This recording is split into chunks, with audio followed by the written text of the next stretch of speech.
Espíritu Santo, palabra en acción, tu casa. Pues estamos ya a punto de iniciar lo que se conoce como la Semana Santa, ¿verdad?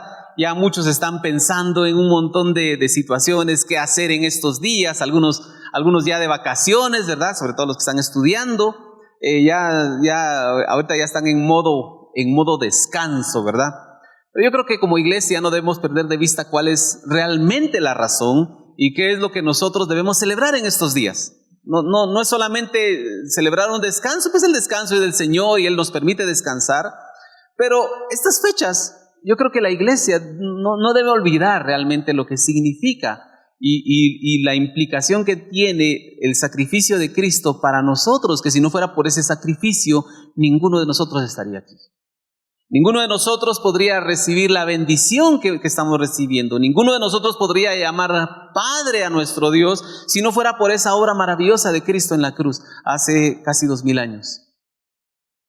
Y hoy vamos a entrar un poco al tema de lo que ocurrió en aquella semana antes de que Cristo fuera crucificado. Y yo le puse como título a esta enseñanza: ha llegado un Salvador. Dígalo conmigo: ha llegado el Salvador. Amén.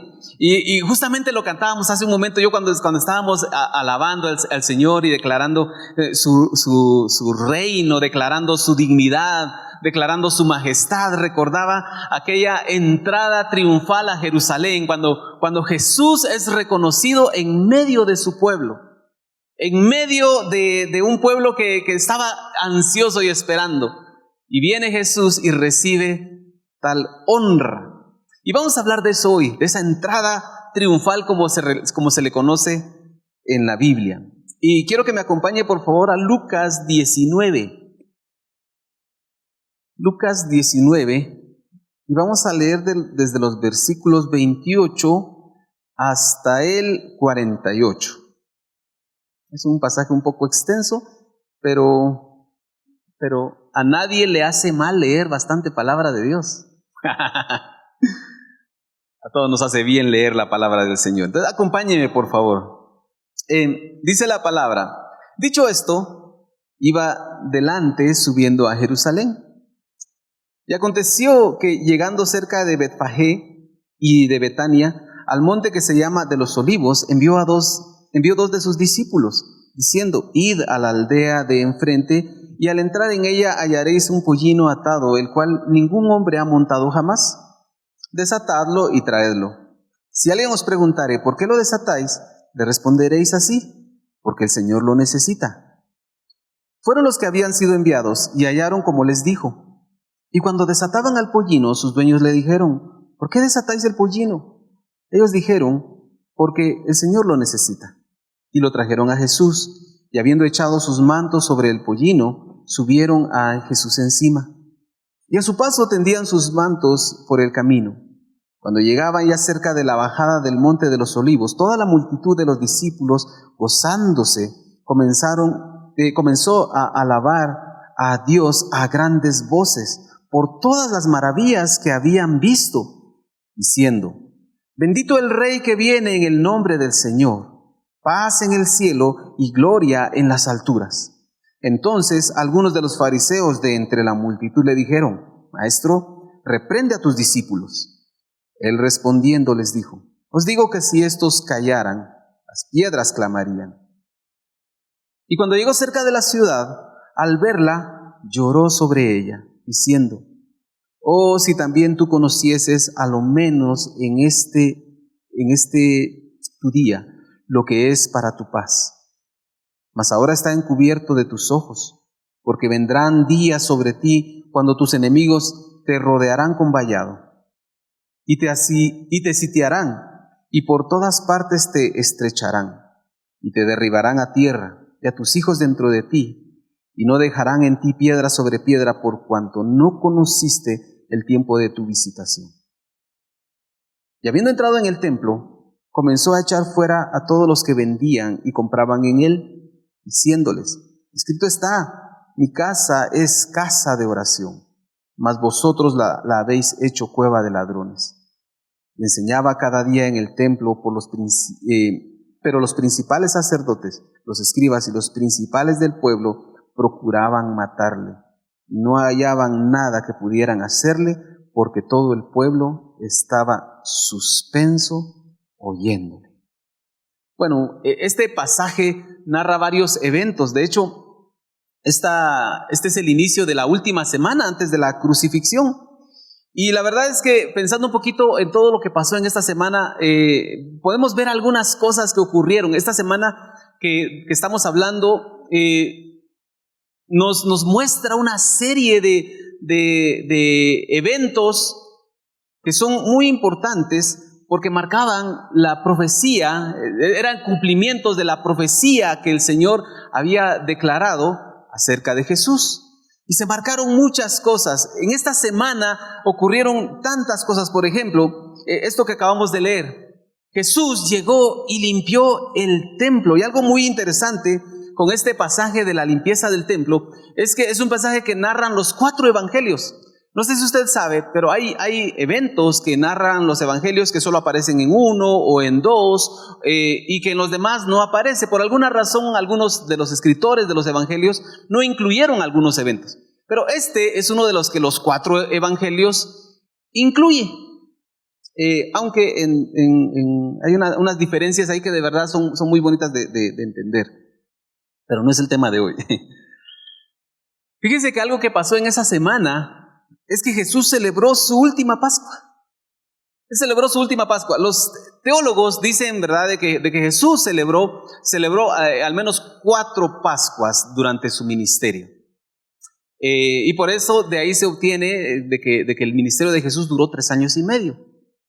Jesús aquí está celebrando la última Pascua. De hecho, yo creo, como Jesús era un judío que era muy respetuoso de la ley judía y de todo lo que hacían los judíos, yo estoy seguro que durante toda su vida Jesús participó en la Pascua cada año, pienso yo. Pero 4 específicamente podríamos decir que se pueden tomar de la narración de los evangelios. Y esta es la última Pascua que Jesús iba a celebrar sobre la tierra. Y de hecho, en uno de los pasajes donde se narra lo de la Pascua, Jesús les dice a los discípulos: no voy a volver a tomar este pan, no voy a volver a disfrutar de este vino hasta que venga en el reino. Es decir, es algo muy importante. Y miren, y en ese mismo contexto, en esa semana, en esa última semana, el Señor instituye algo que nosotros estamos practicando hasta esta fecha, hasta este tiempo. ¿Sabe qué es? La Cena del Señor, la Santa Cena. La Santa Cena que nosotros celebramos cada primer domingo del mes, el Señor la instituyó ahí en esa semana. Fíjese, es muy interesante. En esa semana fue instituido la comunión, la cena del Señor. Y se cumplieron una serie también de profecías que hablaban acerca del Mesías desde el Antiguo Testamento. Por ejemplo, a la traición de Judas.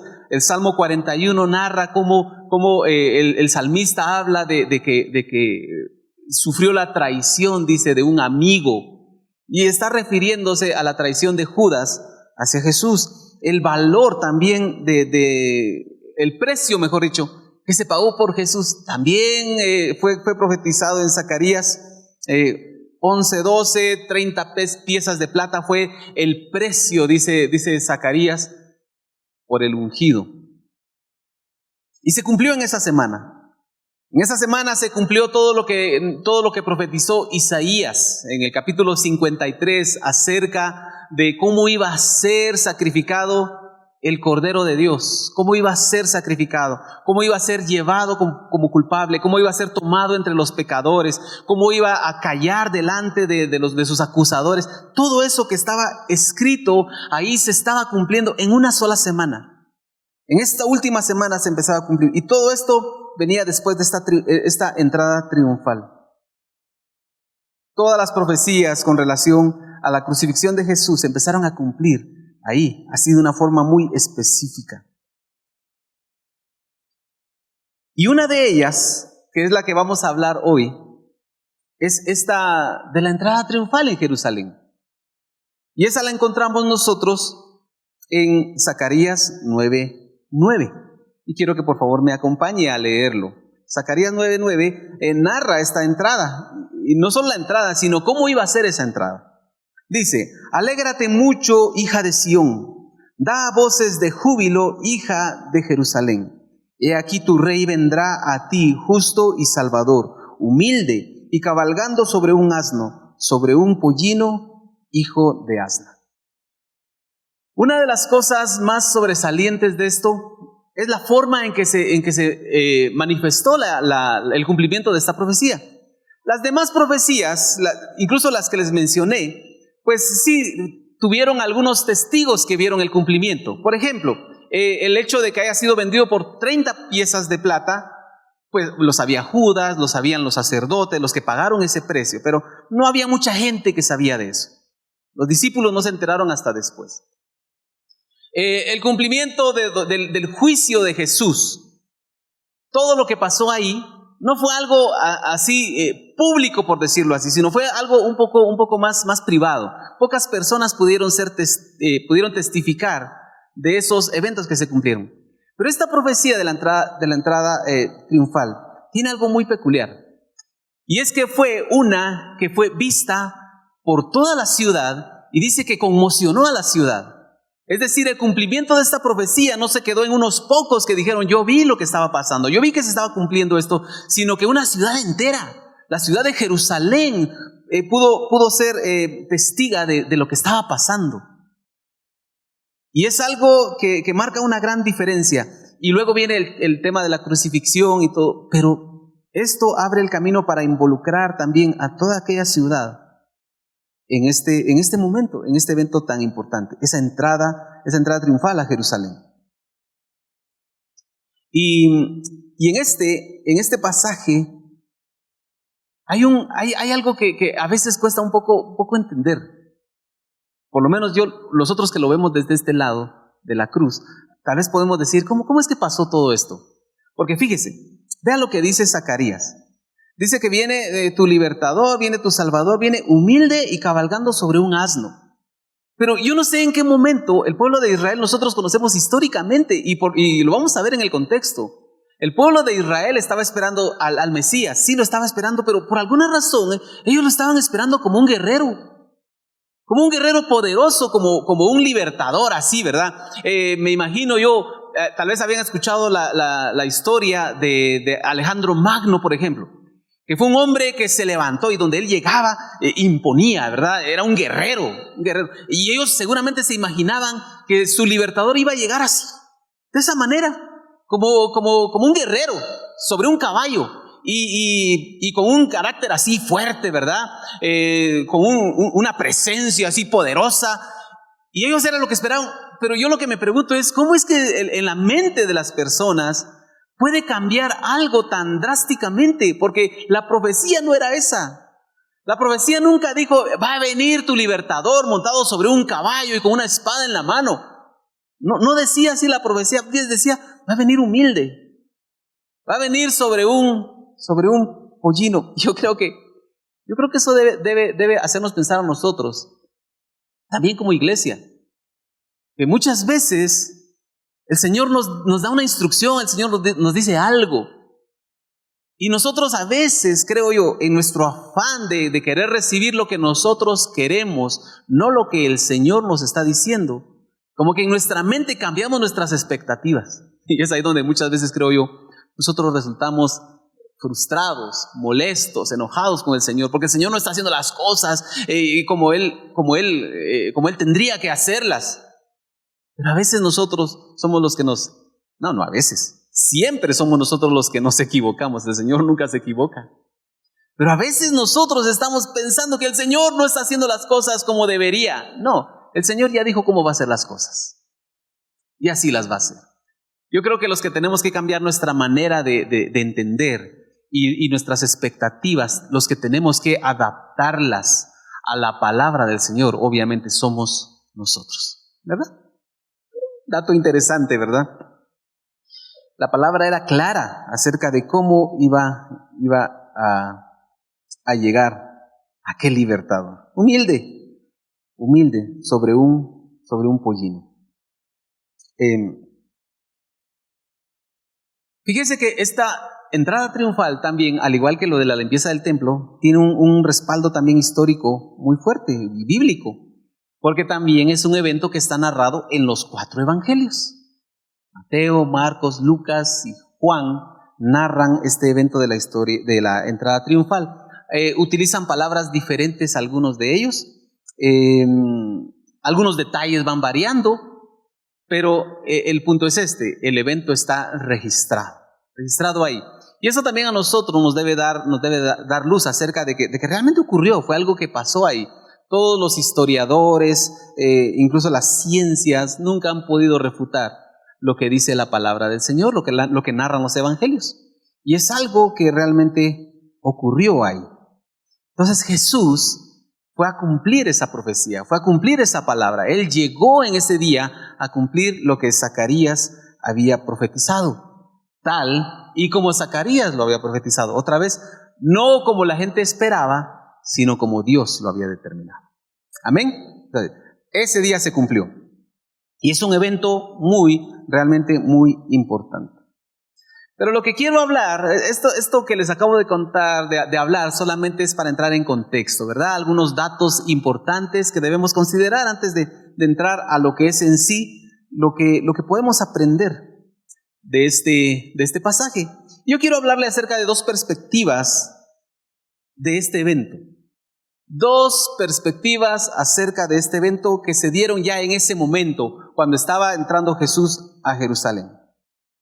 Y lo que representa en 2 escenarios. En primer lugar, la perspectiva o lo que representaba para el pueblo de Israel.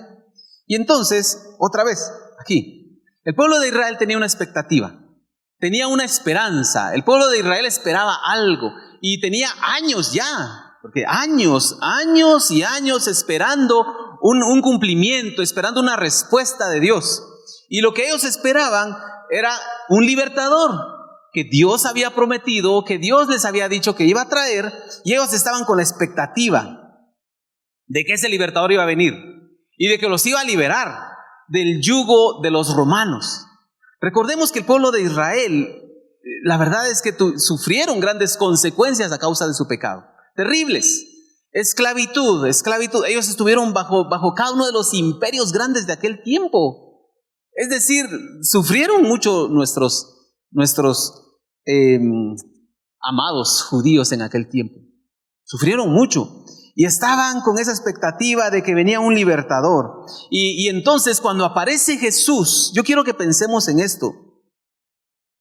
Ellos habían empezado a ver ya un poder en Jesús.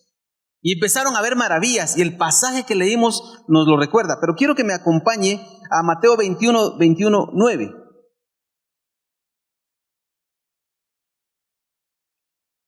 Mateo 21:9 dice, es el mismo pasaje de la entrada triunfal, solo que narrada en Mateo. Y lo que quiero resaltar es solamente una palabra que no aparece en Lucas, sino que aparece aquí en Mateo. Dice, y la gente que iba delante y la que iba detrás aclamaba diciendo, Hosana al Hijo de David, bendito el que viene en el nombre del Señor, Hosana en las alturas. Bueno, la pequeña diferencia que hay entre la narración de Lucas es que Lucas dice, bendito el Rey que viene. Pero aquí Mateo registra, dice, Hosana al Hijo de David, bendito el que viene en el nombre del Señor.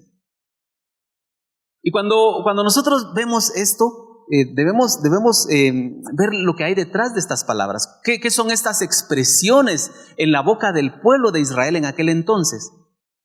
Y lo que hay en esta expresión, lo que hay en estas palabras, Hosana.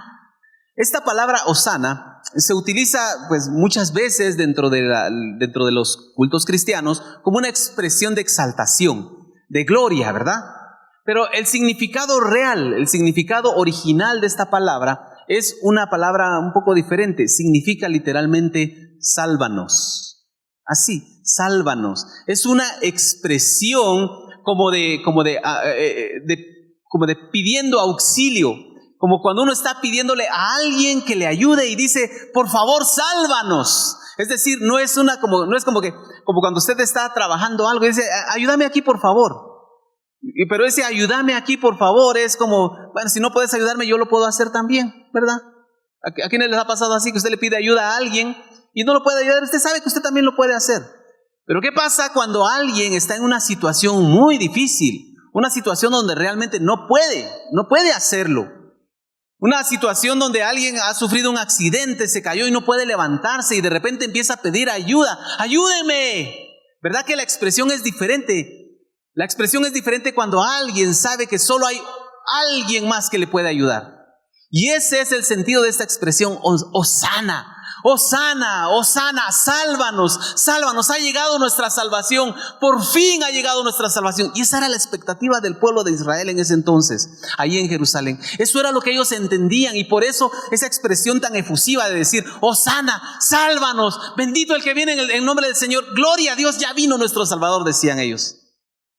Pero el problema que había acá es que ellos lo estaban viendo bajo otra lupa, con otra perspectiva. Entonces ellos decían, sí, ya vino nuestro Salvador, Señor, sálvanos, sálvanos, ya estás aquí, por favor, sálvanos, por favor, libéranos del yugo de los romanos, porque era lo que ellos querían, era lo que ellos esperaban, era la expectativa que tenían ellos. Y por eso la algarabía, y por eso los gritos, por eso ese júbilo que había en medio de ellos.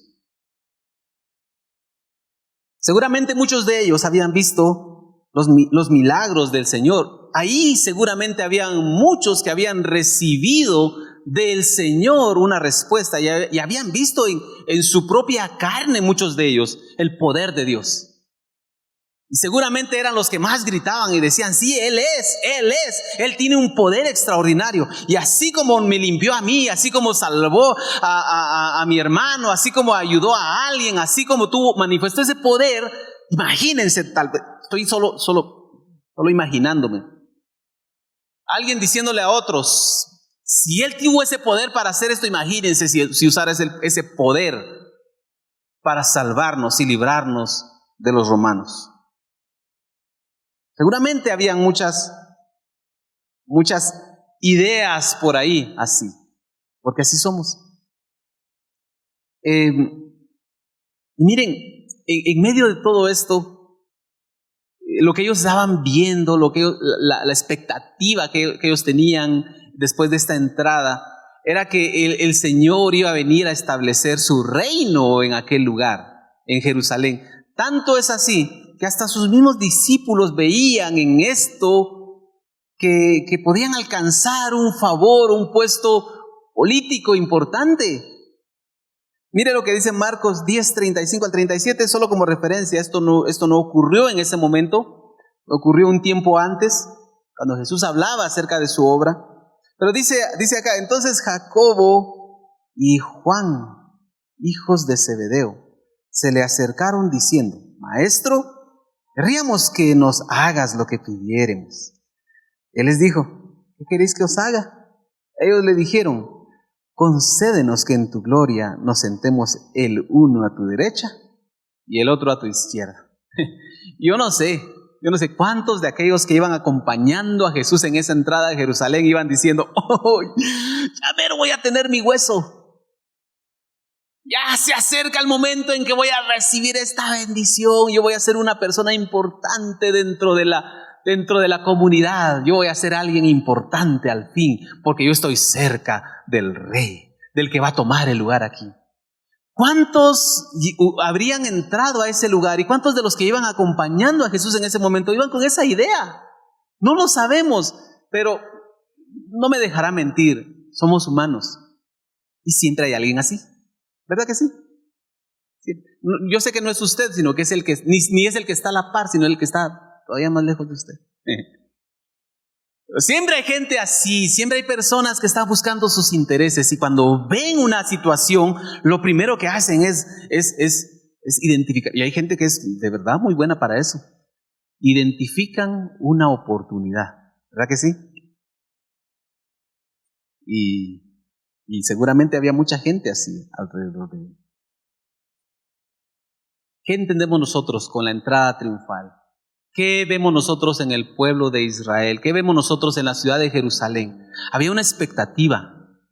Y tal vez algunos muy sinceramente, yo diría tal vez la mayoría, muy sinceramente estaban viendo así en su mente, estaban con la expectativa, con la ilusión de que sí, venía el Salvador y que venía alguien a liberarlos en el nombre de Dios. Y que venía alguien a traer la respuesta que tanto esperaban ellos. Seguramente la mayoría de ellos veía en Jesús el cumplimiento ya de esa promesa. Se veían libres. Muchos de ellos, sinceramente, se veían libres del yugo de los romanos. Era lo que ellos esperaban. Por eso, esas expresiones. Ahora pasemos a otra perspectiva. Pasemos y pensemos qué era para Jesús aquella entrada. ¿Qué significaba para Jesús la llegada de ese día? Ese día donde él estaba entrando a Jerusalén. Porque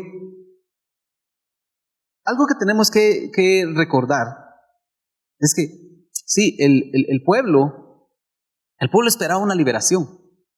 El pueblo esperaba que llegara su libertador, ¿verdad que sí? Y cuando viene Jesús, podemos también pensar que él sabía que él era el libertador que venía. No había diferencia en cuanto a eso. En cuanto a eso no había diferencia. En lo que sí había una pequeña diferencia era en el camino que iba a tomar esa liberación. Una pequeña diferencia.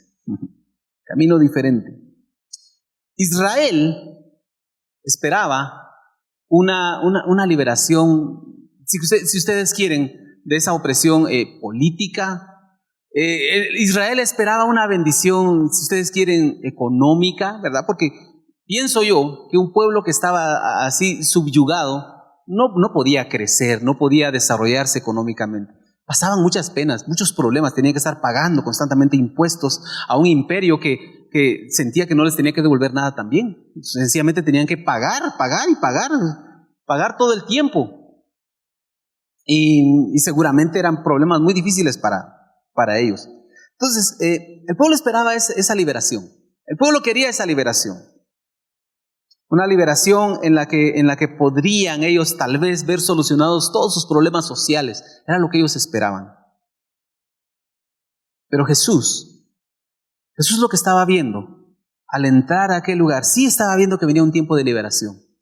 Pero miren, no era una liberación de una situación social, de una situación económica. Oiga bien lo que les estoy diciendo, porque esto es para nosotros también. Porque lo más importante no era esa liberación, eso no era lo más importante que necesitaba el pueblo en aquel entonces. Esa liberación de lo que los romanos podían hacer y la condición en que vivía el pueblo de Israel no era lo peor que ellos estaban viviendo. ¿Sabe cuál era la situación más difícil de la humanidad? Y que el Señor sabía que la estaba viendo su pueblo. Era el pecado. Esa era realmente la condición de la que el pueblo necesitaba ser liberado. Esa era realmente la liberación que el pueblo necesitaba. Y Jesús estaba viendo eso. Jesús sabía, sí, estamos entrando y sí viene una liberación, pero no liberación de los romanos. Eso al final va a pasar, al final se va a acabar. Va a llegar un día en que todo se va a acabar. Y muchos judíos nacieron en medio de la esclavitud y en medio de la opresión y murieron también en eso y se acabó. Pero la situación, la condición del pecado era algo, y es algo que todavía sigue esclavizando a la humanidad y está causando mucho más daño que cualquier situación social que esté viviendo cualquier persona en el mundo. Porque podemos vivir en pobreza, ¿verdad que sí? Podemos pasar escasez, pero ¿qué hacemos nosotros? Dice la palabra del Señor, si aún las aves del cielo comen sus granos por ahí, ¿verdad? Y salen las aves, van a buscar y siempre encuentran comida. Y nosotros también, dice el Señor nos sustenta a nosotros. Entonces alguien puede decir, es que qué situación más difícil de pobreza, es que qué situación más difícil, pero al final va a comer. Y al final se va a sostener, Dios lo va a sostener. Pero con el problema del pecado, aunque estemos en el lugar más lujoso, aunque vivamos de la manera que nosotros queramos vivir, tengamos el carro que queramos tener, queremos hacer todo lo que queremos y lo podemos hacer porque tenemos dinero y todo, y toda la supuesta libertad para poder hacerlo, pero si estamos en el pecado, ¿qué vale más? ¿A dónde nos va a llevar el pecado? ¿A dónde lleva el pecado? Y entonces vemos la gran diferencia. Ahora sí, hablemos de esa gran diferencia. El pueblo de Israel esperaba una liberación de algo momentáneo, de una situación terrenal, pero Jesús estaba viendo mucho más allá. Él estaba viendo esa libertad que realmente el pueblo necesitaba. Y no solamente el pueblo de Israel, no solamente la ciudad de Jerusalén, no solamente el pueblo judío de aquel tiempo, sino toda la humanidad, porque era lo que el Señor venía a hacer, a traer esa libertad. Y el Rey vino a visitarnos, y el Rey vino y se movió en medio de su pueblo para traer la libertad de lo que realmente la humanidad necesita. A veces nosotros somos un poco como el pueblo de Israel. Somos humanos. Y muchas veces estamos pidiéndole al Señor y clamando. Y claro, el Señor responde a nuestras necesidades.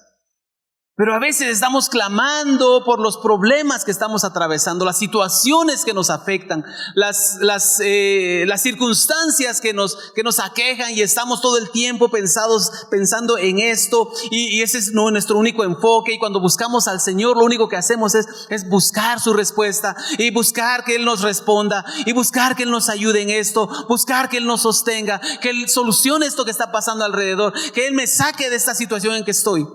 Pero muchas veces no nos damos cuenta que lo más grande que Él podía dar a nosotros, Él ya lo dio. Y es esa libertad del pecado, esa libertad para acercarnos a Él, para ser llamados sus hijos, para poder adorarle. Esa libertad ya nos la dio el Señor y es lo más grande que Él pudo haber dado a nosotros.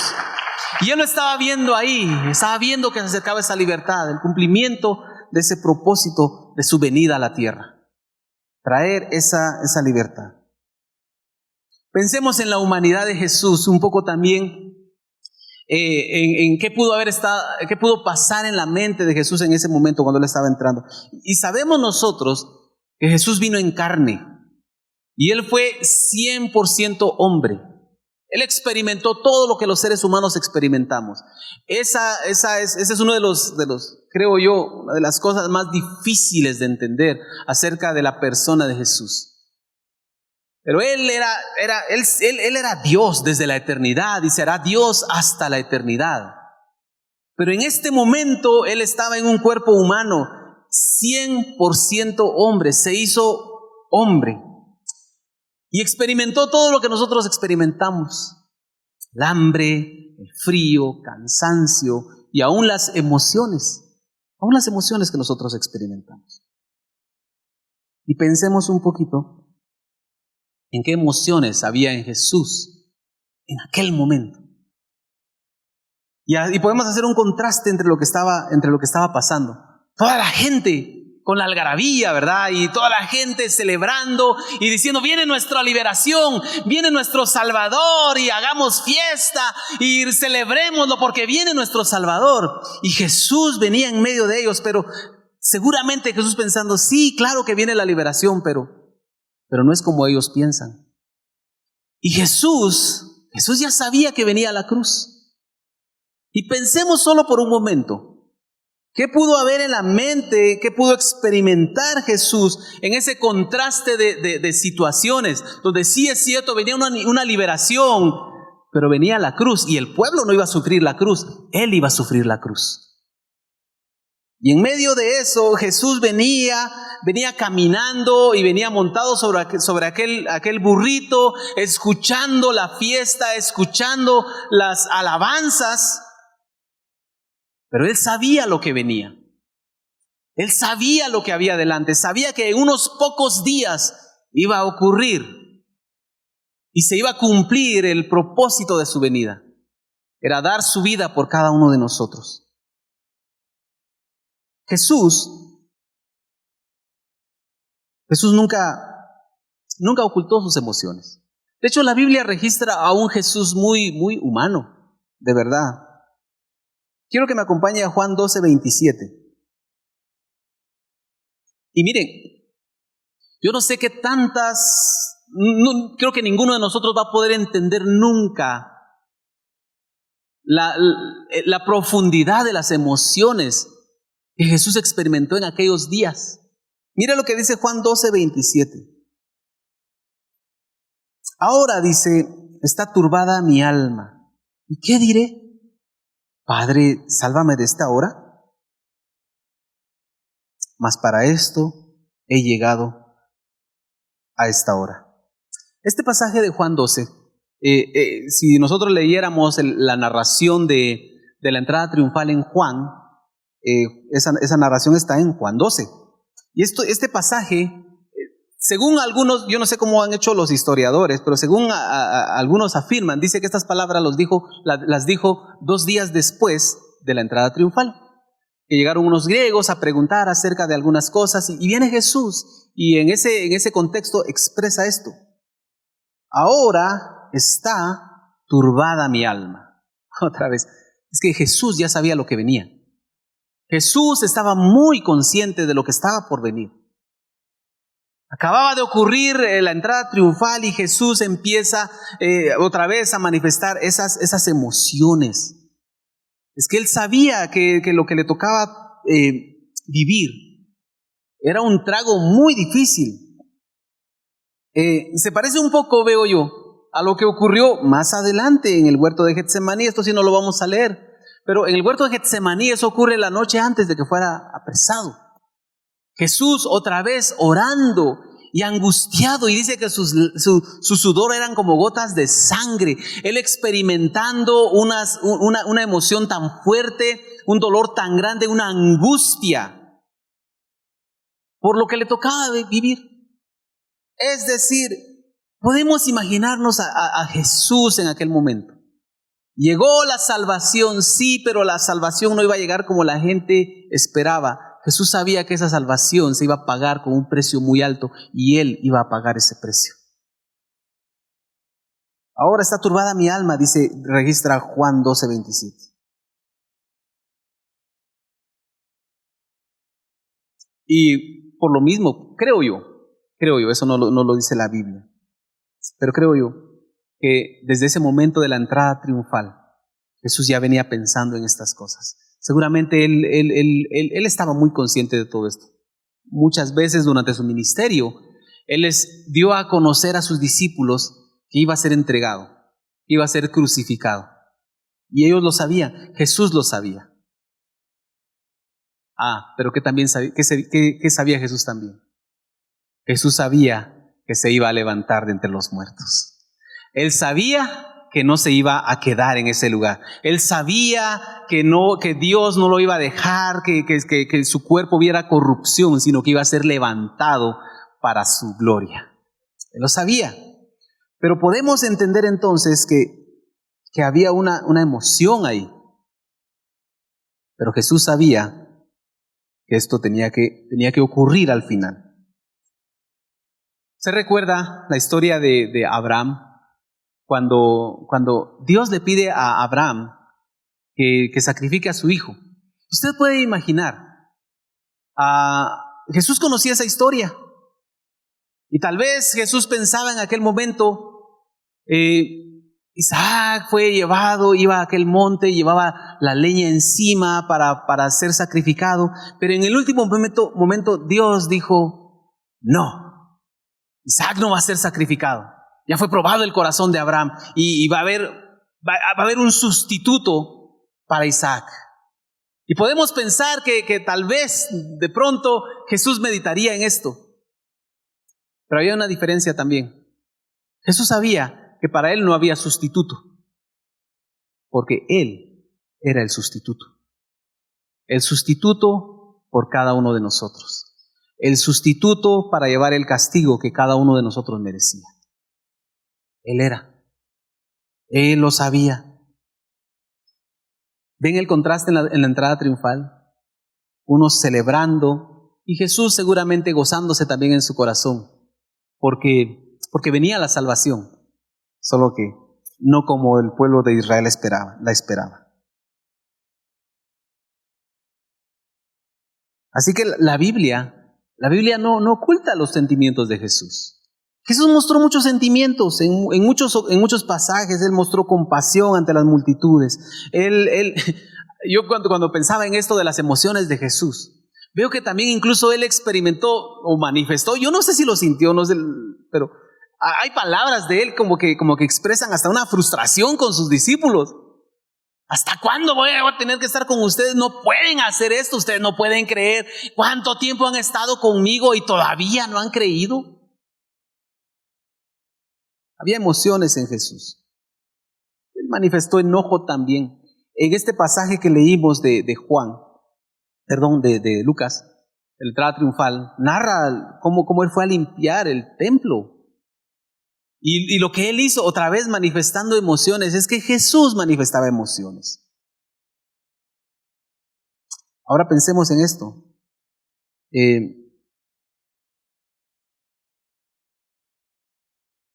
A pesar de que habían emociones en Jesús, porque sabemos que habían emociones en Él, algo que es muy importante, yo creo que nosotros debemos aprender también, es que Jesús, aunque tenía emociones, sus emociones nunca lo dominaron a Él. Las emociones de Jesús no lo dominaban a Él. Alguien podría decir, es que Jesús se descontroló en el templo. No, yo creo que Jesús no se descontroló en el templo. Él tenía dominio sobre sus emociones. Estoy seguro que Jesús tenía dominio sobre sus emociones. Pensemos en esto, otra vez. ¿A cuánto les ha pasado aquí? Están ustedes en algún lugar donde hay una celebración, hay una fiesta, ¿verdad? Ustedes llegaron a unos 15 años, solo por poner un ejemplo. Pero ustedes tienen problemas. Ustedes están pasando problemas. Usted se peleó con su esposa antes de ir a la celebración de los 15 años de su sobrina. Se pelearon, ¿verdad? Porque su esposa ya estaba lista para salir y usted se tardó mucho en arreglarse. Entonces ríe. Los hombres se ríen, ¿verdad? Porque siempre es al revés, dice el Señor.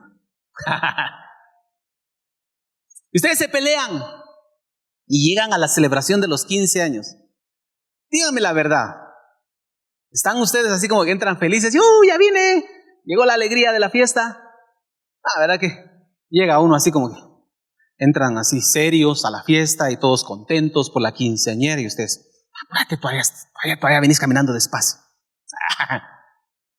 Yo sé que ustedes no lo hacen. Pero verdad que muchas veces esas emociones nos traicionan y es difícil. Uno batalla con esas emociones. Y tiene que batallar todo el tiempo, ¿verdad? Porque dice uno, es una fiesta. ¿Cómo va a ser que yo llegue con la cara larga, verdad? Entonces, uno batalla. Pero verdad que la cara no nos deja engañar a muchos. A veces, como yo digo siempre, a veces nuestra cara no ayuda. Y todos se dan cuenta que estamos molestos. Todos se dan cuenta que hay algo en nuestro corazón. Todos se dan cuenta que no estamos bien.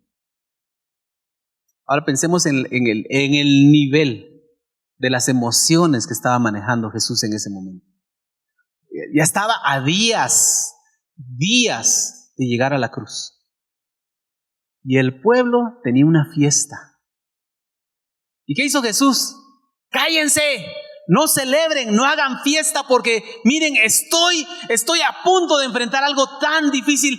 Hagan silencio, por favor. Mejor lloren conmigo. No, ¿qué dijo Jesús? Cuando vienen los fariseos y le dicen, Jesús, maestro, le dicen, a mí me suena como que en tono de ironía también, ¿verdad? Maestro, diles que se callen. Y él dice, no, déjalos que alaben, porque si ellos se callan, las piedras van a celebrar, porque hoy es día de celebración, decía Jesús. Es día de celebración. ¿Por qué? Porque viene la liberación de parte del Señor. Se va a cumplir aquello que Dios profetizó. Se va a cumplir la palabra del Señor. Hay que celebrar. Y mis emociones, sí, yo sé que vienen tiempos difíciles, yo sé que hay situaciones que vienen, yo sé que... Miren, a veces nosotros nos angustiamos por cosas que no sabemos si realmente van a pasar. ¿Verdad que sí? Y a veces hay un tiempo de celebración y nosotros estamos preocupados por cosas que realmente no sabemos si van a pasar. Y por eso nos angustiamos y dejamos que las emociones nos ganen y nos entristecemos y toda la cosa. Y vea la gran diferencia con Jesús. Jesús no solamente estaba temiendo por algo que podía pasar, él sabía que iba a pasar.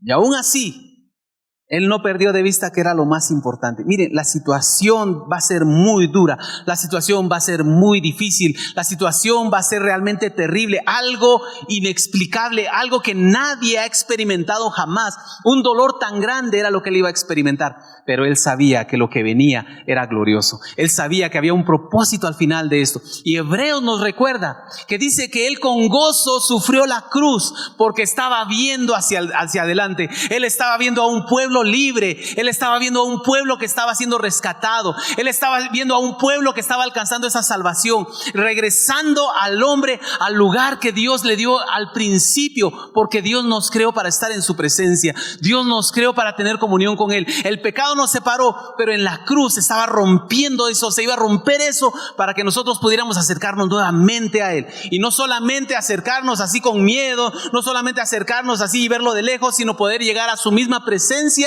llamarle Padre y tener comunión con él. Él estaba viendo eso. Él estaba viendo eso. Esa era la liberación que Jesús estaba viendo.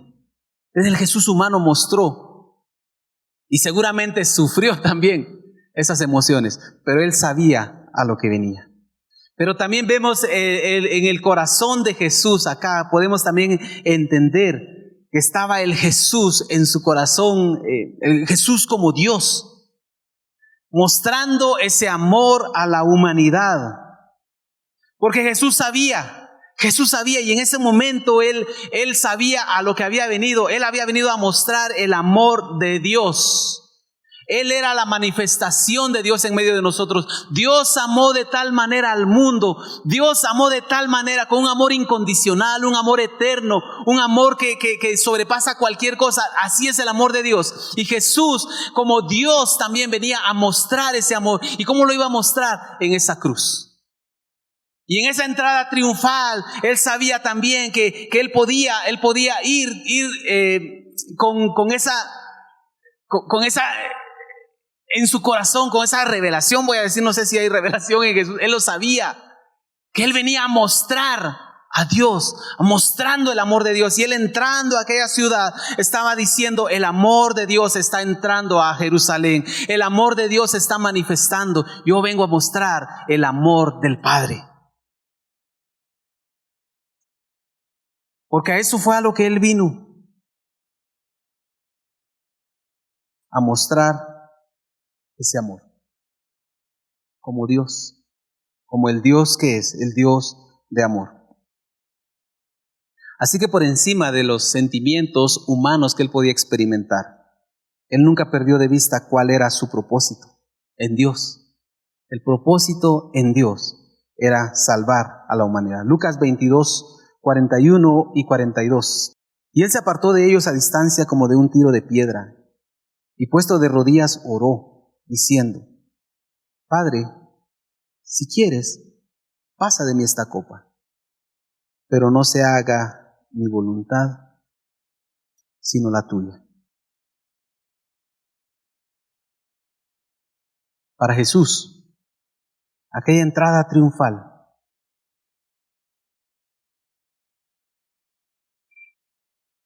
significaba que estaba muy cerca aquella humillación, aquel dolor.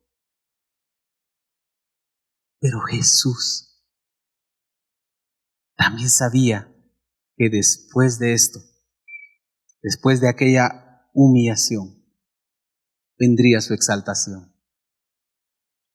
Jesús lo sabía. Él sabía que él no iba a quedar como un mártir en aquel lugar. ¿Sabe qué es un mártir? Un mártir es alguien que muere por una causa, da su vida por una causa y queda en el recuerdo de las personas. Y muchos otros pueden decir: yo voy a seguir el ejemplo de este mártir, pero aquel mártir nunca resucitó. ¿Qué fue lo que dejó un mártir? ¿Qué es lo que deja un mártir? sus ideales. ¿Qué es lo que deja a un mártir? Su sentido de lucha. ¿Qué es lo que deja a un mártir? Pero la diferencia es que Jesús iba a resucitar. Y él sabía que se iba a levantar. Y él sabía que sería exaltado nuevamente a la gloria que tuvo antes. Que todo esto era pasajero. Que todo esto iba a pasar. Que ese dolor que él iba a experimentar iba a ser momentáneo, porque después venía la gloria que él iba a recibir. Y se iba a cumplir su propósito. Eso era lo más importante para la humanidad. Porque Jesús ahora está en el cielo. Jesús ahora está a la diestra del Padre. Jesús ahora está en la gloria. Pero lo que dejó para la humanidad, lo que dejó para nosotros, es ese camino abierto para que podamos acercarnos hoy al Padre. Y para que a través de su sacrificio nosotros alcancemos salvación, vida, y seamos librados del pecado que nos ató, el pecado al que está atada toda la humanidad. Pero esa obra que vino a hacer Jesús, esa obra que vino a hacer Él, nos dio la libertad para que nosotros podamos acercarnos. Él abrió el camino al cielo. Él está en el cielo. Vino a la tierra, cumplió su ministerio, llegó a aquel día a cumplir su propósito y regresó al cielo, pero para nosotros dejó abierto un camino. Y en estos días, en este tiempo, yo sé que tal vez algunos están pensando en ir a celebrar por ahí. Y está bien que disfrute con su familia. Pero iglesia, amada iglesia, no debemos olvidar nunca debemos olvidar ese sacrificio que Jesús hizo por nosotros. Y no solo en estas fechas, debemos recordarlo siempre. Siempre debemos recordar esto. Ese sacrificio por nosotros, lo que Él sufrió, lo que Él vivió para rescatarnos. Espíritu Santo, palabra en acción. Tu casa